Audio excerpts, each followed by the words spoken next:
flipping, and people would bankrupt this type of mint.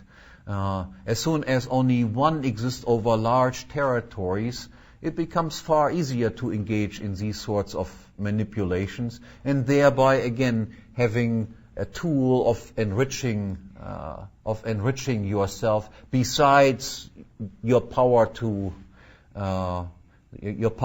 tax.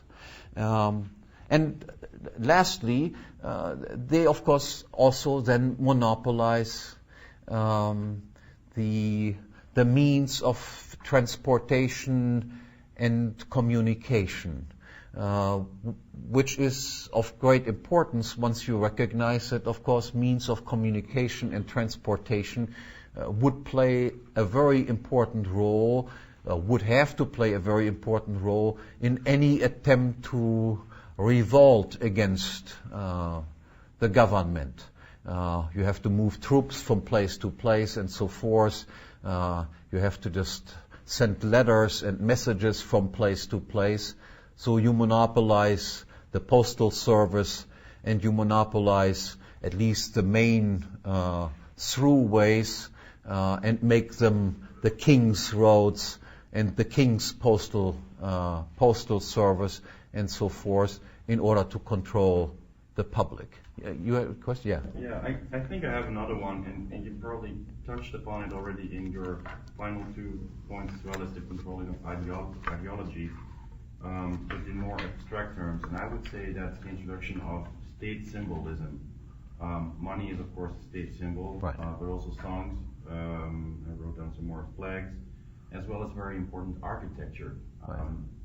Governmental buildings as well as the palace. No, I agree, absolutely. This is the money is a typical example of that. Before, that was, so to speak, a denationalized type thing. All of a sudden, it has the imprint of the king.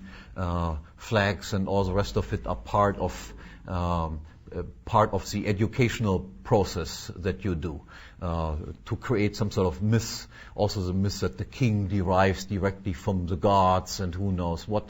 For instance, the author Filmer, wanting to justify the legitimacy of the English king, went as far as to say that he derived his authority directly from Adam and Eve, in the form of continuous passing on of inheritances, to make the claim, so to speak, that after all he was just a normal landlord and the other people were all tenants. He just got the world as a present, so to speak, and of course everybody else from then on was just one of his tenants. No, of course you are absolutely right.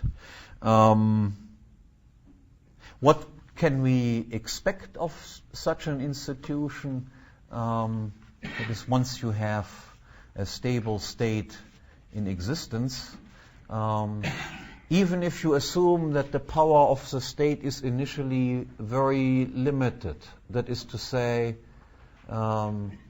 they still have to, by and large, adhere to the previously existing and recognized laws. And even if you assume that at the beginning their power to tax is very weak, that is, they can only tax a very small amount, what we can predict, simply based on the definition of what a state is that there will be a tendency of a minimal state to become a more and more total or totalitarian state. And again, the prediction of this is very easy once we remember what the definition of the state is. If I am the ultimate judge in all cases of conflict, including conflicts involving myself, then you can predict that there will be a tendency to deviate from the existing law and make laws. That is, create legislation. I cause the conflicts myself.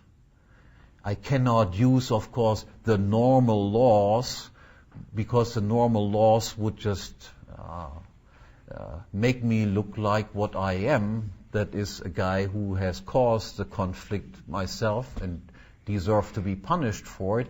No, I have to then invent a new law, make law in order to come to the conclusion, despite my act of provocation, despite my act of expropriation, I'm of course perfectly right to do this.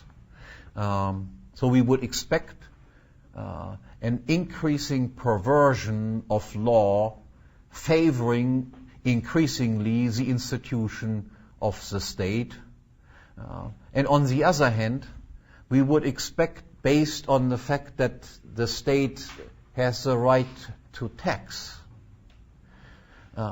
and based on the insight that nobody really likes to work, that is, that work implies disutility, that the states will in fact do less and less of those things that they were supposed to do, that is, to protect us, and ask for ever higher contributions, ever higher taxes to do so.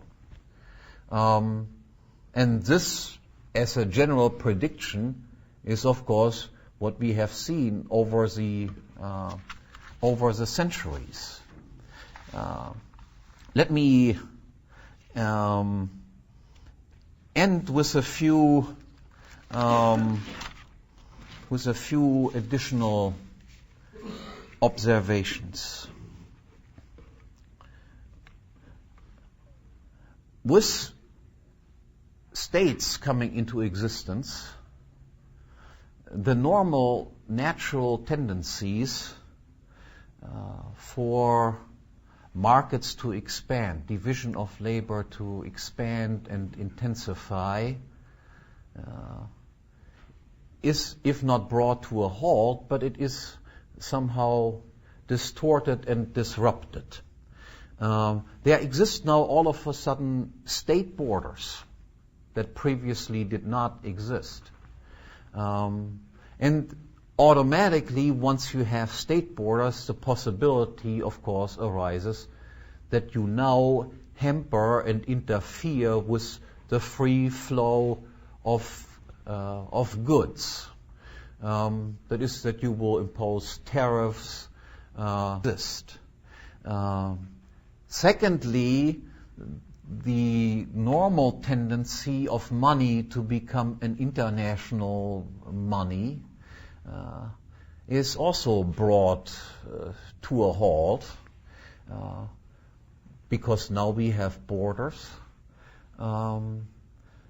There will be national monies arising, even if they are initially commodity monies, but they will now be French francs and Italian liras or whatever the country's name is, and insofar bring about monetary disintegration, reduce the amount of integration that would otherwise naturally arise on the market.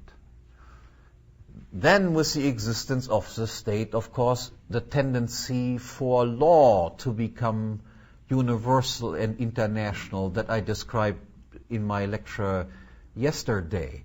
We have these insurance agencies and reinsurance agencies and arbitration agencies, and the conflict between various insurance agencies leading then to the competitive development of universal, everywhere accepted standards of right and wrong, of law, of legal and illegal. This comes to a halt. Law is now broken up into whatever. German law, Dutch law, Swedish law, every country having, so to speak, different sorts of principles, procedures,